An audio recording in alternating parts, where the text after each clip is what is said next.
The unforgivable act. The medical vessel Solace gleamed in the void, its white hull reflecting starlight like a beacon of hope against the darkness of space.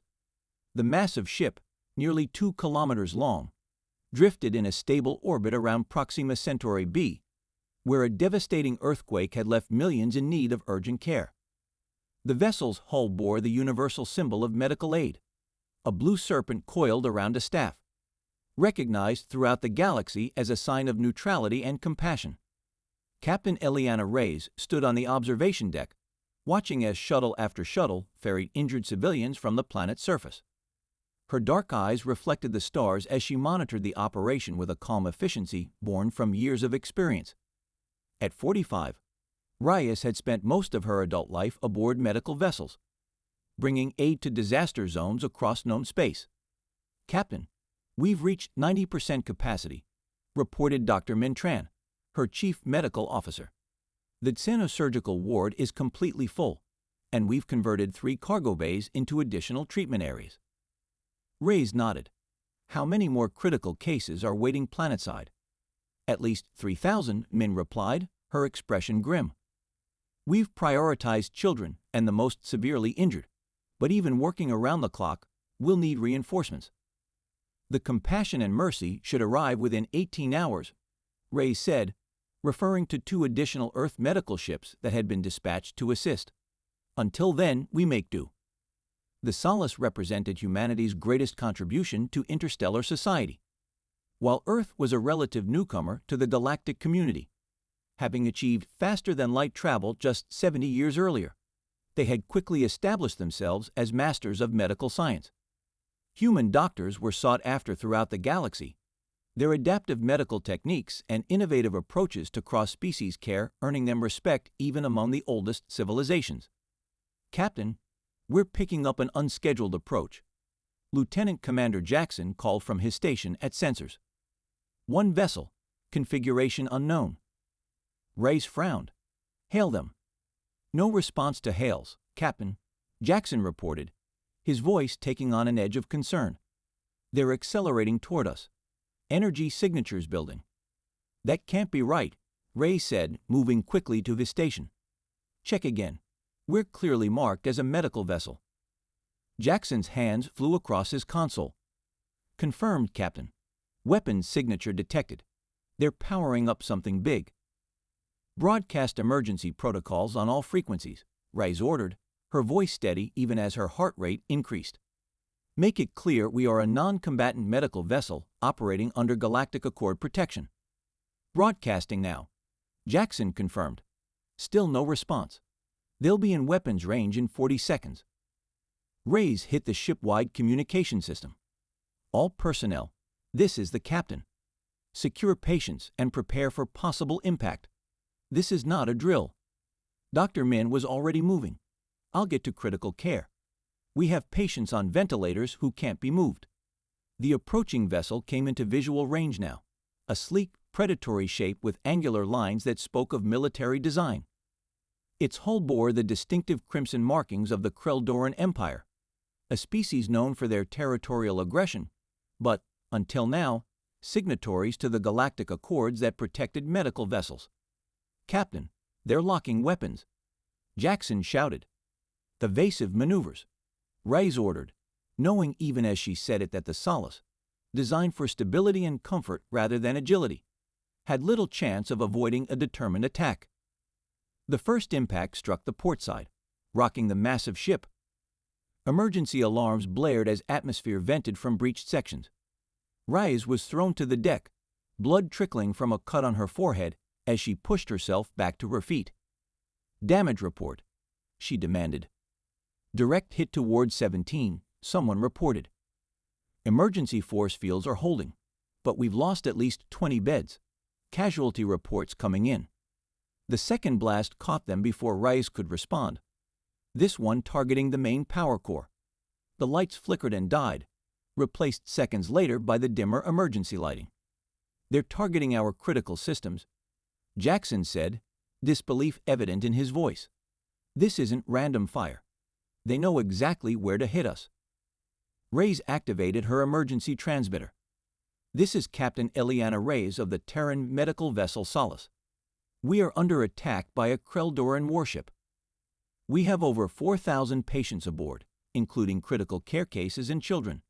We cannot evacuate, requesting immediate assistance from any vessels in range. The bridge rocked again as a third blast struck.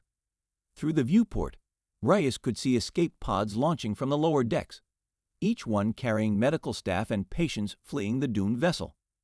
Auxiliary power failing, Jackson reported. Life support systems at 30% and falling. Reyes looked around at her bridge crew, seeing the same stunned disbelief on every face. Medical vessels were sacrosanct, protected by treaties signed by every spacefaring civilization. An attack on a hospital ship wasn't just an act of war. It was a moral line that no species had crossed in over a century of interstellar relations. "Continue broadcasting," she ordered, "and make sure we're recording everything. The galaxy needs to see this." The Krel'doran vessel fired again, this time striking the main medical bay directly. The impact sent shockwaves through the ship, and Reyes heard the sickening sound of tearing metal as whole sections of the vessel began to break apart. "Captain," Jackson said quietly, "I've got the Krel'doran commander. They're responding to our hails." The viewscreen flickered to life, revealing the scaled face of a Krel'doran officer. 4 yellow eyes blinked independently as mandibles clicked in what passed for a smile in their species. "Captain Reyes," the Krel'doran said, its translator rendering the clicks and hisses into stilted English, "I am Supreme Commander Vark of the Imperial vessel Deathbringer. Your ship is harboring enemies of the Empire." "We are a medical vessel," Reyes responded, her voice steady despite the chaos around her. "We harbor no enemies, only patients. We have civilians from 17 different species aboard, including Krel'dorans." "Your medical technology gives your species unfair advantage," Vark replied. "The Empire has decided that such advantage must be neutralized. Your vessel serves as an effective demonstration." Another blast rocked the ship, and the communication cut out momentarily before reconnecting. "You're attacking a hospital ship," Reyes said, unable to keep the disbelief from her voice. "There are children aboard, critical patients who cannot be moved." "Then they will die as examples," Vark replied coldly. "The galaxy will learn that human compassion is a weakness to be exploited, not a strength to be respected." The transmission cut off as another hit struck the bridge directly. Reyes was thrown against a bulkhead, pain lancing through her body as she felt ribs crack. Through a haze of smoke and pain, she could see bodies strewn across the bridge, some moving, others terribly still. "Continue, broadcast," she managed, her voice a whisper now. "Make sure Earth sees." Across the galaxy, the attack was indeed being seen. The Solace's emergency broadcasts were picked up by dozens of ships, and within minutes, the horrific footage was being transmitted to homeworlds throughout civilized space. Vessels from a dozen species altered course to render aid, but they were hours away at best. On Earth, in the underwater complex that housed Terran Fleet Command, Admiral Helena Chen watched the attack unfold with a coldness that belied the rage building within her.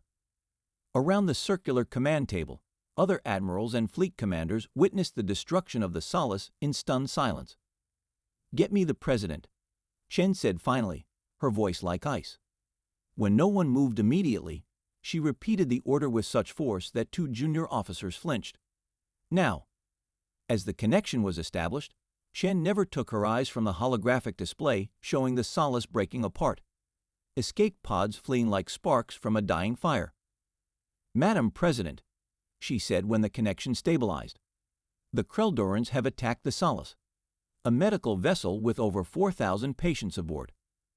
The President's face, normally composed, showed shock followed quickly by grief. "Casualties. Unknown at this time, but significant. The ship is breaking up. We're tracking escape pods, but many sections were hit too quickly for evacuation."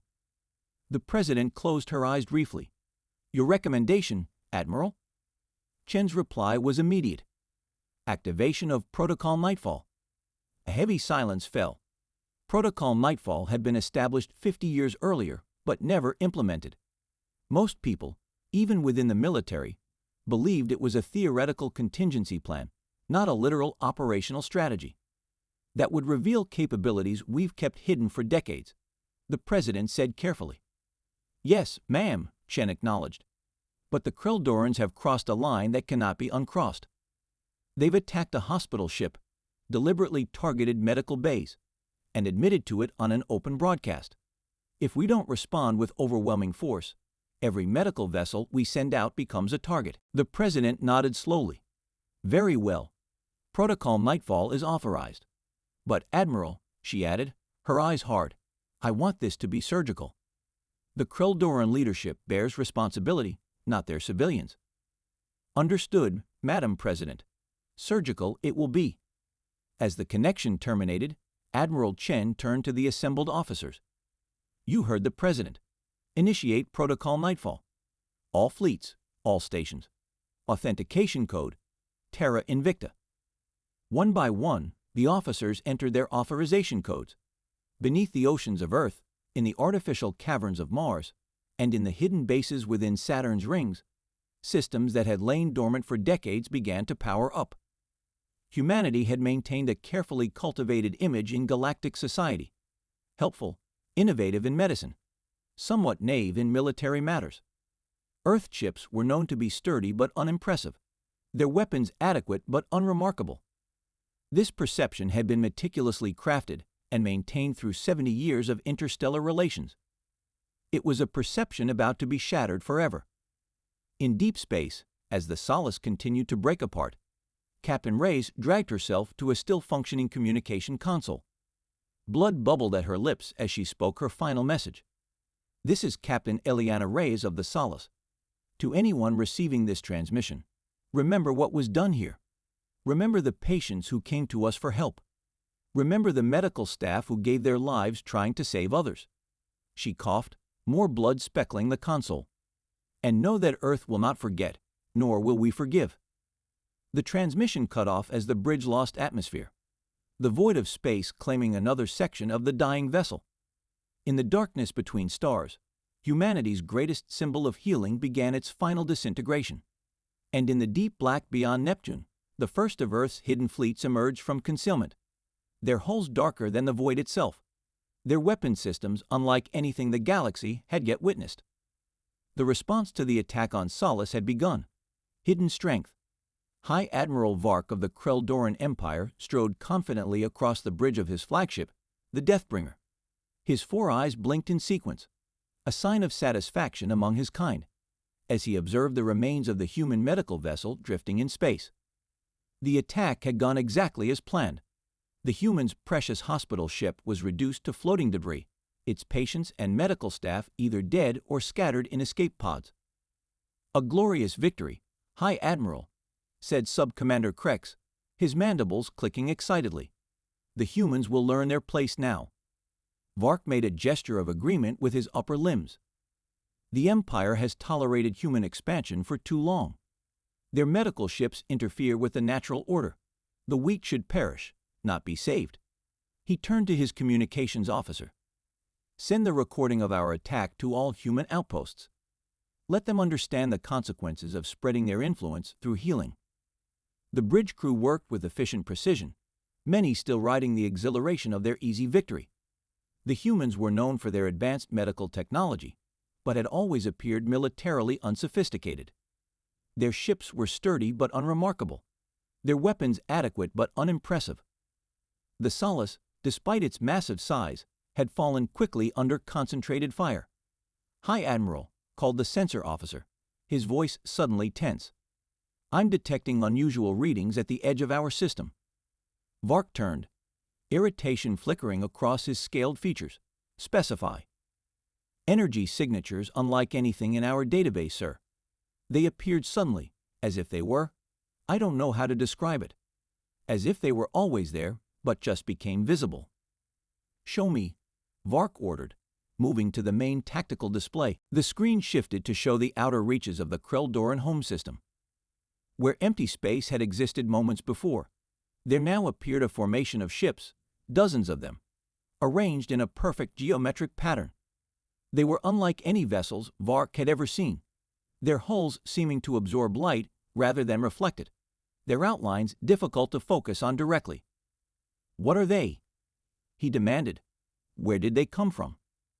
"Unknown, sir," the sensor officer replied, mandibles twitching nervously. "Their design doesn't match any known species, but they're broadcasting an identification signal now." "Let me hear it," Vark ordered. A clear, emotionless human voice filled the bridge. "This is Admiral Helena Chen of the Terran Defense Fleet Artemis.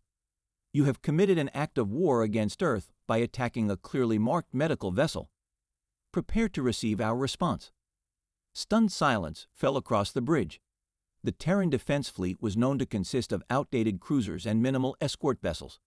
Certainly nothing that could pose a threat to the Krel'doran Imperial Navy.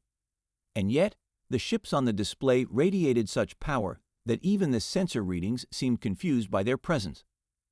"More signatures detected, High Admiral," the sensor officer reported, his voice rising in pitch. They're appearing throughout the system, near all our major worlds." The tactical display updated to show more of the strange vessels materializing near every Krel'doran colony and outpost, each fleet positioning itself with mathematical precision. They had bypassed all early warning systems, all defensive perimeters, appearing as if the laws of physics themselves had been temporarily suspended. "Impossible," Vark breathed. "No species has this capability. The humans barely managed faster than light travel 7 decades ago. They cannot have developed technology this advanced." "High Admiral," the communications officer interrupted. "We're receiving transmissions from every colony world. The human vessels are broadcasting the same message system-wide." The message played automatically, Admiral Chen's voice echoing across the bridge once more. "This is a notification to all Krel'doran citizens. In 1 standard hour, we will execute a precision strike against all Krel'doran military installations, government complexes, and the vessels responsible for the attack on our medical ship. Civilian populations should evacuate to designated safe zones, which will be clearly marked on your emergency broadcast systems. These zones will not be targeted. You have 1 hour." Vark's mandibles clicked rapidly in agitation. "Open a channel to their fleet commander." After a moment, the main screen changed to show a human female in a black uniform unlike any Vark had seen before. Her dark eyes held no emotion as she regarded the Krel'doran admiral. "Admiral Chen," Vark began, forcing confidence into his voice, "your threats are noted but unnecessary. The attack on your medical vessel was a regrettable incident caused by a rogue commander. The Empire will, of course, offer reparations." "High Admiral Vark," Chen interrupted, her voice as cold as space itself. "We have the complete transmission between you and Captain Reyes. We know this was a deliberate attack authorized at the highest levels. Your attempt at deception only compounds your crime." Vark's secondary heart began to beat faster, but he maintained his composure. "Even so, your response is disproportionate. The Krel'doran Empire has the largest navy in this sector. If you attack us, it will mean total war, a war your species cannot hope to win." For the first time, a slight expression crossed Chen's face, something that might have been mistaken for a smile if not for the complete lack of warmth behind it. "You misunderstand the situation, High Admiral. This is not the beginning of a war. This is its conclusion. You attacked a vessel dedicated to healing, a ship carrying 4,317 patients, including 622 children.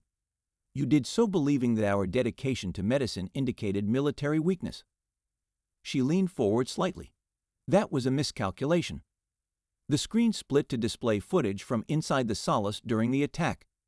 Medical staff using their bodies to shield patients. Doctors continuing emergency surgeries even as the ship broke apart around them. Children in critical care pods being loaded into escape vessels by nurses who stayed behind themselves. 55 minutes remain until our response," Shen continued. "I suggest you use that time to evacuate your military personnel to the designated safe zones. Unlike you, we do not target those who cannot defend themselves." The transmission cut off, leaving the bridge in silence once more. Vark turned to his tactical officer. "Battle stations. Alert all fleet elements. Deploy our defensive arrays, sir," His second-in-command ventured cautiously. Perhaps we should consider evacuating as they suggested. If these humans possess technology that allows them to appear undetected throughout our system. They are bluffing, Vark snapped. Some kind of holographic projection, perhaps, or a limited form of stealth technology. No species could hide advancements of this magnitude. He gestured to the communications officer. Contact our allies. We will show these humans what happens when they threaten the Empire. Across Krel'doran space, civilian populations watched in confusion and growing fear as the strange human vessels maintained their positions, silent and immovable. On some worlds, people heeded the warning and moved toward the designated safe zones. On others, Krel'doran military forces prevented evacuations, declaring the human threats to be propaganda. Aboard the Terran vessel Nemesis, Admiral Chen watched the activity across Krel'doran space with clinical detachment. Around her, the command crew worked with quiet efficiency, their movements precise and unhurried. Admiral, her tactical officer reported, the Krel'dorans are moving their fleet to defensive positions. They're powering up weapon systems and alerting their allies. Chen nodded. As expected. Status of our targeting systems. All targets acquired and locked, Admiral. Quantum phase calculators have mapped every military installation, weapons platform, and naval vessel in Krel'doran space. Precision estimations indicate 99.7% accuracy with less than 0.02% collateral probability. And the Solace survivors? Rescue operations are underway. 73% of escape pods have been recovered. Medical ships Compassion and Mercy have been diverted to assist survivors. Chen studied the tactical display, where thousands of targets were highlighted across Krel'doran space. Each one a military asset, each one carefully selected to minimize civilian casualties while maximizing strategic impact. Time remaining, she asked. 37 minutes, Admiral. Chen nodded again. Maintain countdown. Begin powering primary systems. Throughout the hidden human fleet, systems that had remained dormant for decades began to activate. These were not the conventional weapons the galaxy had seen humans use before. The simple railguns and fusion missiles that equipped their visible navy. These were something else entirely, technology developed in secret and tested in the darkness beyond Neptune's orbit. In the depths of his palace on the Krel'doran homeworld, Emperor Krazek received the reports with growing concern. The appearance of an unknown human fleet throughout Imperial space was disturbing enough, but the sensor readings being forwarded from military outposts were even more troubling. These power signatures, he said to his chief scientist, what do they suggest?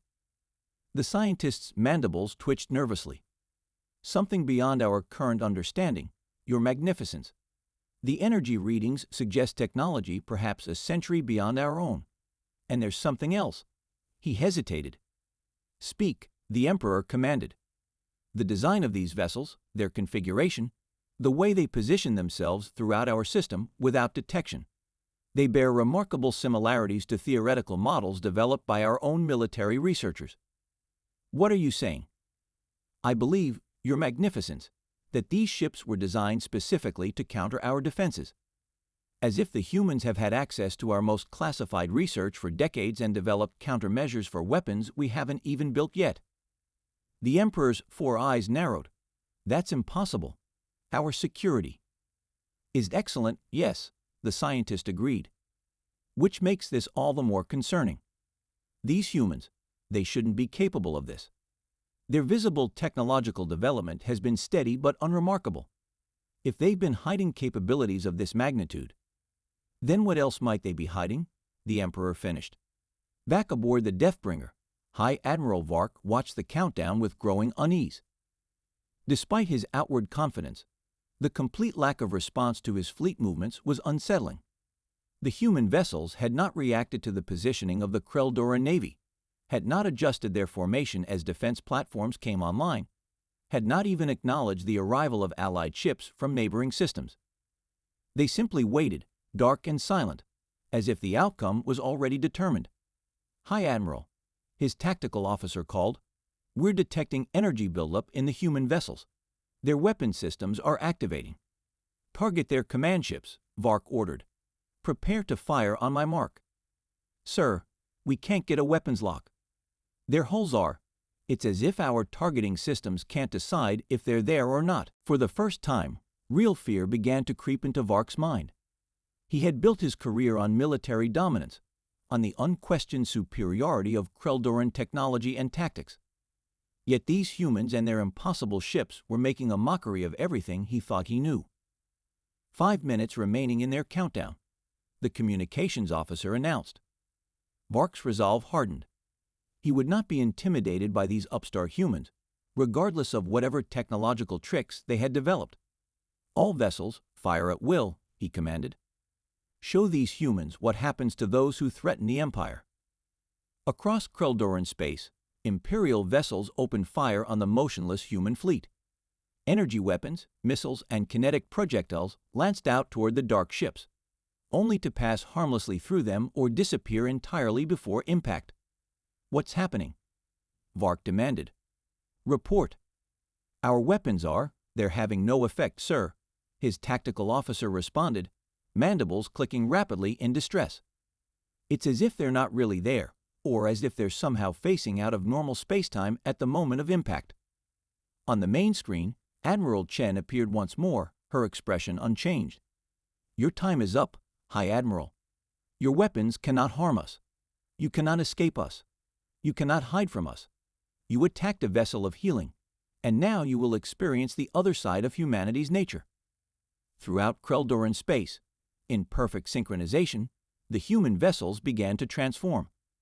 Sections of their hulls shifted and reconfigured, revealing weapon ports unlike anything the galaxy had seen before. They didn't glow with energy or extend menacing barrels. They simply created perfect geometric voids in space itself, as if reality was being folded away to reveal something beneath. What are they? Whispered Vark's second-in-command. They are the reason, Admiral Chen's voice answered, though the question had not been directed at her, that humans focus so much on healing. Because we learned long ago just how good we are at the alternative. The human vessels fired as one. What emerged from their strange weapon ports was not energy or matter in any conventional sense. It was absence, perfect, geometric patterns of nothing that moved with impossible precision toward their targets. Where these patterns touched Krel'doran military vessels, defense platforms, and bases, matter simply ceased to exist, not exploding, not breaking apart, but edited out of reality with surgical exactitude. On the Deathbringer's bridge, Vark watched in horror as his fleet disappeared section by section, each ship coming apart not in destruction but in erasure. More terrifying still was the precision. Crew quarters remained untouched while weapon systems vanished. Life support continued functioning as propulsion systems ceased to exist. They're not destroying our ships, the tactical officer realized aloud. They're disarming them, piece by piece. Throughout Krel'doran space, the pattern repeated. Military installations were systematically disabled, weapon platforms reduced to harmless frameworks, naval vessels left drifting but habitable. Not a single civilian target was touched, not a single life unnecessarily taken. It was warfare as medicine, precise, targeted removal of only what threatened peace. On the Deathbringer, Vark felt his ship shudder as sections began to disappear around him. The bridge remained intact, life support continued functioning, but weapons, engines, and communications were simply gone, as if they had never been installed. The view screen activated one final time, showing Admiral Chen.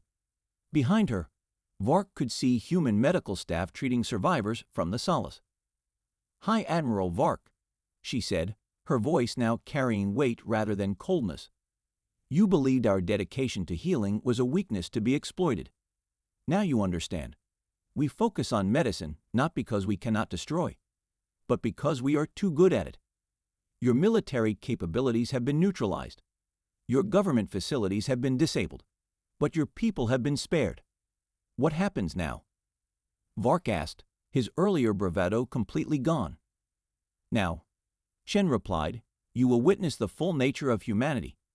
Having shown you our capacity for surgical destruction, we will demonstrate once again our commitment to healing. As Vark watched, unable to comprehend, human medical ships, not the remnants of the destroyed Solace, but new vessels, larger and more advanced, began to appear in orbit around Krel'doran worlds. These ships, Chen continued, will provide medical assistance to any injured during our operation. They will also begin treating a genetic condition that has afflicted your species for generations. A condition your own medical science has been unable to address. Consider it reparation for those lost aboard the Solace. The screen split to show Krel'doran civilians being treated aboard the human medical vessels. Children with a genetic deformity Vark recognized immediately. A condition that caused painful bone malformations and early death, which affected nearly 20% of all Krel'doran offspring. How? Vark began, but couldn't finish the question. We've known how to treat it for decades, Chen answered simply. Our medical research doesn't stop at human ailments, High Admiral. That is the difference between us. You saw our compassion as a resource to be exploited. We see it as the true measure of civilization. The screen changed to show Emperor Krel'doran himself, now addressing his people from what appeared to be a human medical facility. People of the Empire, the Emperor began, his voice subdued, today we have witnessed both the most terrible power and the most profound mercy the galaxy has to offer. The humans have neutralized our military capability entirely, yet have spared our lives and even now work to heal our children of the ancestral affliction. I have signed an unconditional surrender to Earth authorities and accepted their terms. Vark sank into his command chair, mandibles slack with shock.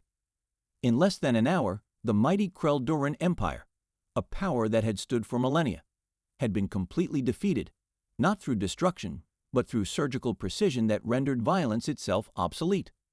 On the Nemesis, Admiral Chen watched as the operation concluded. Beside her, her second-in-command spoke quietly. "Do you think they understand now?" he asked. Chen considered the question carefully before responding. "Some will, others will need time.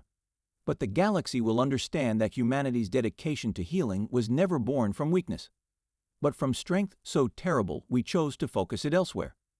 She gestured to the display showing human medical ships now orbiting Krel'doran worlds.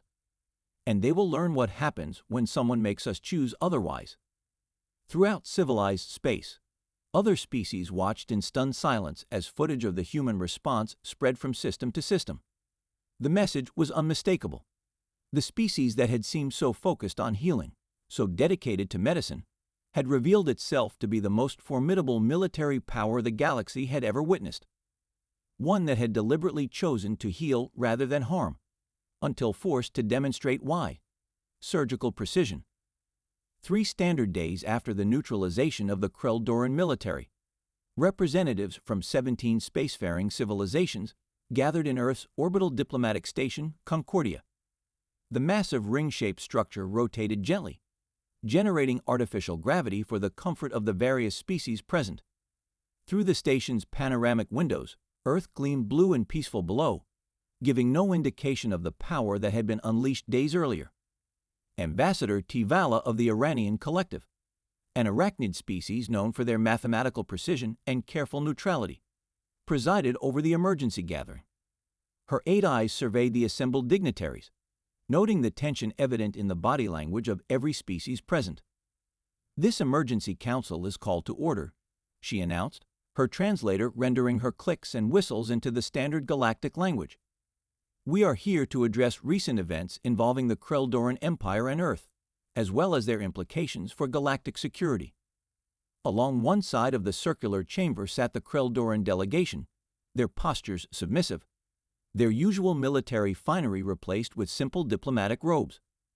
Emperor Krel'doran himself was present, an unprecedented appearance that underscored the severity of the situation. High Admiral Vark sat beside him, his scales dulled with stress, his eyes downcast. Opposite them sat the Earth representatives, led by President Sophia Okafor. Her dark skin contrasted with her silver-white hair, her bearing calm and dignified. Beside her sat Admiral Chen, still in her black uniform, her expression unreadable. Tivala continued, "We will first review the facts as they have been established. 3 days ago, the Krel'doran warship Deathbringer deliberately attacked the Earth medical vessel Solace, resulting in 1,000, 742 casualties including patients and medical personnel. In response, Earth revealed previously unknown military capabilities and neutralized the entire Krel'doran defense infrastructure without causing civilian casualties. The chamber remained silent as holographic displays activated, showing footage from both events. First, the attack on the Solace, then the systematic disarmament of the Krel'doran Empire. Several diplomats visibly recoiled at the scenes of destruction aboard the hospital ship, particularly the footage of medical staff sacrificing themselves to protect patients. The Earth response, Tivala continued, while overwhelming in its demonstration of superior technology, was executed with remarkable restraint. No civilian targets were engaged, and casualties among military personnel were kept to a minimum. Following the military action, Earth deployed medical ships to treat injured Krel'dorans and began a treatment program for a genetic condition endemic to the Krel'doran population. She turned her multifaceted gaze to the Earth delegation. President Okafor, would you care to address the Council regarding your nation's actions? President Okafor rose smoothly, her tall figure commanding attention without effort. Thank you, Ambassador Tivala. Distinguished representatives, I stand before you today with mixed emotions. Earth grieves for those lost aboard the Solace, healers who dedicated their lives to providing medical care throughout the galaxy without discrimination or favor. Their loss is irreplaceable. She gestured to the holographic display, which now showed the Solace before its destruction. Pristine white against the blackness of space, shuttles carrying patients to and from its massive hull. For 70 years, humanity has presented itself to the galactic community primarily through our medical capabilities. We built hospital ships like the Solace because we believe healing to be the highest calling of any advanced civilization. We shared our medical knowledge freely, across species boundaries, because we believe that compassion transcends evolutionary differences. She paused, her expression hardening slightly. However, what the galaxy witnessed 3 days ago was the other face of humanity, one we have deliberately kept hidden. Earth maintains a separation between our medical and military development. We chose, upon entering galactic society, to emphasize our healing capabilities while concealing our martial ones. The holographic display shifted to show the human fleet, dark ships with their reality-altering weapons, as they systematically disabled the Krel'doran military. The technology you witnessed is called quantum excision. Okafor continued. It allows for the precise removal of matter from reality without collateral damage to surrounding structures. We developed it nearly 50 years ago, but chose not to deploy it except in the most extreme circumstances.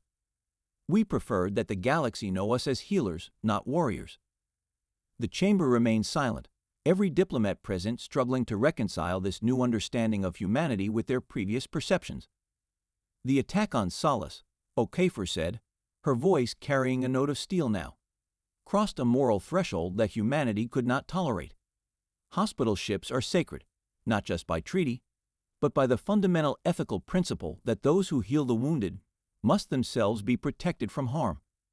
She turned to face the Krel'doran delegation directly. We responded not merely to defend our interests, but to establish an unequivocal precedent.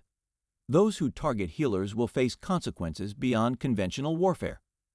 Our response was measured. We disabled military capabilities without destroying civilian infrastructure. We then immediately deployed medical assistance, demonstrating that even in our most righteous anger, humanity's commitment to healing remains paramount. President Okafor returned to her seat, and Ambassador Tivala turned to the Krel'doran delegation. Emperor Krazak, you have requested the opportunity to address this council. The emperor rose slowly, his once proud bearing diminished by recent events. When he spoke, his translator conveyed a voice heavy with the weight of realization. 3 days ago, I believed the Krel'doran Empire to be among the most powerful forces in the galaxy. Today, I stand before you as the leader of a humbled people. Our military might erased in an hour by technology we cannot comprehend, wielded by a species we grievously misjudged. He gestured toward Admiral Vark beside him. The attack on the Solace was authorized at the highest levels of our government, including myself. We believe human dedication to healing represented evolutionary weakness, a misallocation of resources that could be exploited for a strategic advantage. The Emperor's 4 eyes blinked in sequence, a sign of profound emotion in his species. We were wrong, catastrophically wrong. What we perceived as weakness was in fact the most profound strength, a species so confident in their power that they could afford to focus their civilization on healing rather than warfare. He turned to face the Earth delegation directly. President O'Kafer, humanity has shown the Krel'doran people both the most terrible punishment and the most extraordinary mercy. Your forces could have destroyed our civilization entirely, yet you chose precision over devastation. More remarkable still, even as your weapons disabled our military, your doctors began treating our children for a genetic affliction that has plagued our species for generations. The Emperor lowered himself to the ceremonial position of total submission, a gesture not seen from a Krel'doran ruler in recorded history. The Krel'doran Empire acknowledges our crime and accepts the punishment humanity has imposed. We will rebuild not as conquerors, but as students of your example. As the Emperor returned to his seat, Ambassador T'Vala addressed the broader council. The events we have witnessed raise profound questions about the nature of power in our galactic community. We must now consider the implications of Earth's revelations and what they mean for existing treaties and power structures. The Volturian ambassador, a gaseous entity contained within an environmental suit, indicated their desire to speak. We must address the obvious concern, they stated, their translated voice resonating with harmonic undertones. Earth has concealed military technology that renders conventional defenses obsolete. How can any species feel secure knowing such power exists? Admiral Chen rose to respond, her movements precise and controlled. The technology you witness was developed as a deterrent, not a conquest mechanism. For 50 years, we have possessed the capability to dominate galactic affairs militarily, yet we chose instead to be known for our medical achievements. That choice reflects humanity's true nature far more accurately than our response to the Krel'dorans. She gestured to a holographic display showing human medical ships now in orbit around Krel'doran worlds, treating the genetic condition that had plagued their species. Even now, after being attacked, our response includes healing. The quantum excision technology that disabled the Krel'doran military was developed by the same scientific minds that created our medical breakthroughs. Both represent humanity's capacity for precision. One removes disease from a body, the other removes threats from a society. The Nixilian ambassador, a crystalline entity whose thoughts were communicated via light patterns, pulsed rapidly. This council must consider the precedent established here. A species concealed military capabilities for decades, then revealed them in a display of overwhelming force. Does this not threaten the trust upon which interstellar relations depend? President Okafor responded calmly. Trust is indeed essential to diplomatic relations. So is the sanctity of medical vessels. The Krel'dorans violated that sanctity in the most fundamental way possible. They targeted a hospital ship, specifically because it was a hospital ship. Our response was not merely a military action, but a moral statement. Such violations will not be tolerated. She leaned forward, her gaze sweeping the chamber. Let me be absolutely clear. Humanity has no territorial ambitions, no desire for conquest, no interest in dominating other species. We revealed our military capabilities only because a moral line was crossed that we could not ignore. Our commitment remains to healing, to cooperation, to the peaceful exchange of knowledge. The chamber fell silent as the representatives considered her words. Finally, Ambassador T'Vala spoke again. I propose the following resolutions for this Council's consideration. First, a reaffirmation and strengthening of the protections afforded to medical vessels throughout galactic space. Second, the establishment of a monitoring system to ensure compliance with these protections. And third, a formal recognition that Earth's response, while unprecedented in scale, was proportionate to the moral transgression committed. One by one, the representatives indicated their support for these resolutions. Even the Krel'doran Emperor added his assent, his once proud posture now humble. As the formal proceedings concluded, diplomatic representatives gathered in smaller groups, their conversations urgent and intense. The galaxy's understanding of power had been fundamentally altered in the span of days. A species known primarily for its healing capabilities had revealed itself to be the most formidable military force in known space, and then, having demonstrated that power, had immediately returned to healing. In a private chamber adjacent to the main council hall, President Okafor and Admiral Chen met with several key allies. The Rithian ambassador, a feathered humanoid whose species had long maintained close relations with Earth, spoke first. "You have changed everything," they said simply. "The galaxy will never view humanity the same way again." "That was unavoidable," President Okafor replied. "The attack on Solace forced our hand, but our principles remain unchanged." "Your principles, perhaps," the Rithian ambassador said, "but what about your reputation? You were known as healers. Now you will be feared as warriors." Admiral Chen shook her head slightly. "We are both, and always have been. Humanity's history is filled with contradictions, terrible violence alongside extraordinary compassion, devastating weapons and miraculous medicines developing in parallel. What makes us unique is not our capacity for either, but our conscious choice of which to emphasize." She gestured to a display showing the new medical ships now in orbit around Krel'doran worlds. "Those vessels represent humanity's true priority.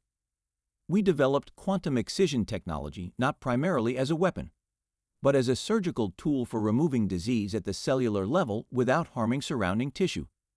Its military application was secondary. Yet you concealed it," the Rithian noted. "We did," President Okafor acknowledged. "Perhaps that was a mistake, but we feared that revealing such technology would trigger an arms race, forcing other species to develop similar capabilities. We preferred to be underestimated militarily if it meant being trusted medically." Across the station, in another private chamber, High Admiral Vark sat alone, staring at Earth through a viewport. A human doctor had just finished examining him, part of the comprehensive medical program now being implemented throughout Krel'doran space. "Your genetic condition is treatable," the doctor had told him.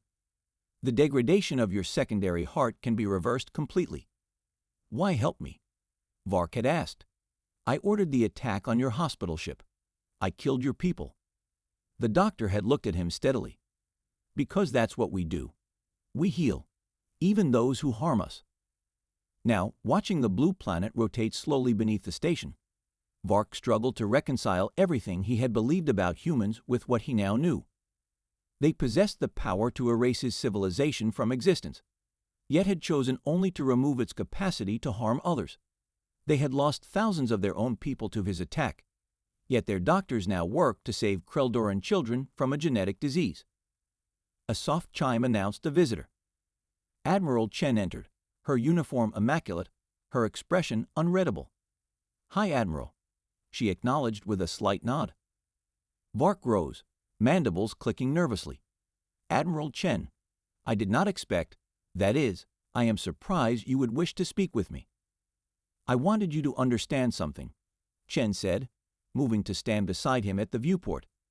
"Something about humanity that you clearly failed to grasp before ordering your attack." "I understand now," Vark said quickly. "Your mercy, your healing, they come from strength, not weakness." "That's part of it," Chen agreed, "but not the full picture." She gestured to Earth below. "Humanity has a long history of warfare, Admiral Vark. We have fought ourselves far more viciously than we have ever fought others.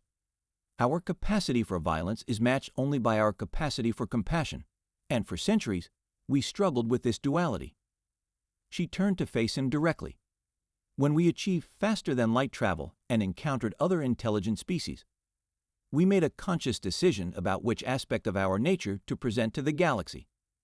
We chose healing over harm, medicine over militarism, not because we were incapable of the alternative, but because we had seen where that alternative leads." "The quantum excision technology," Vark ventured. "It's not primarily a weapon, is it?" "No," Chen confirmed. "It was developed to treat inoperable cancers, a precision tool for removing diseased tissue without harming healthy cells. Its military application was an afterthought, something we hoped never to need." She turned back to the viewport. The attack on Solace wasn't just an attack on a vessel or even on our people. It was an attack on the very principle we had built our interstellar identity upon. The idea that healing transcends all other concerns. And now, Vark asked, will humanity return to being healers, or will you become the warriors we now know you to be? Admiral Chen was silent for a moment before responding. We will be what we have always been, both. But we will continue to emphasize healing whenever possible. The difference is that now the galaxy understands why we make that choice. As Chen departed, Vark remained at the viewport, watching Earth rotate below. He understood now what his species had failed to grasp, that the most dangerous power in the universe was not the capacity to destroy, but the wisdom to choose not to use that capacity until absolutely necessary. In the months that followed, a new understanding emerged throughout galactic society. Medical vessels from all species now carried special quantum beacons that would trigger immediate response if tampered with. The Earth facilities that had remained hidden for decades, the shipyards beyond Neptune, the research stations in the asteroid belt, the quantum physics laboratories beneath Mars' surface, were now acknowledged openly, though access remained restricted. More significantly, Earth extended invitations to other species to send their brightest medical researchers to train alongside human doctors. Knowledge that had been freely shared before was now supplemented with deeper insights into human medical techniques, including limited applications of the quantum manipulation technology that had so shocked the galaxy. The memorial to the Solace became the center of a new medical station, one 10 times larger than the destroyed vessel, jointly operated by 17 species including, notably, the Krel'dorans. At its heart stood a simple plaque bearing the names of those lost in the attack, alongside a message that Captain Reyes had recorded in her final transmission. We come to heal because we know how easily we could harm. We choose medicine because we understand war. Remember those who died bringing life, and honor them by continuing their work. The galaxy had witnessed humanity's surgical precision, both in healing and in warfare, and understood at last that these were not contradictory aspects of an enigmatic species, but complementary expressions of the same fundamental quality: the ability to identify exactly what needed to be removed, and what needed to be preserved, whether in a body or in a civilization.